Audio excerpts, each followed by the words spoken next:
तेव्हा आपल्याजवळ जे आहे ते आपण आधी मिळवलं पाहिजे. आपली जी संपदा आहे ती मिळवली पाहिजे. सायन्समध्ये आपण कुठवर जाऊ शकतो?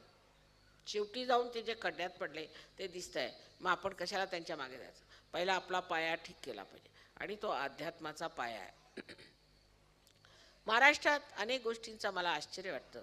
मी जन्मात मी म्हणजे आमच्या वडिलांच्याकडे ते सुद्धा फार मोठे संत होते. मी कधी दारू म्हणून काय असतं ते मला माहीत नव्हतं. मी दारू कधी अशी डोळ्यांनी पाहिली नाही. मला काय माहीत नव्हतं. आणि कधी मला ह्या सर्व गोष्टींचा म्हणजे आम्ही आमच्या म्हणजे लहानपणी आम्ही कधी आमच्या कानावर सुद्धा असल्या गोष्टी आल्या ज्या आजकाल होतात.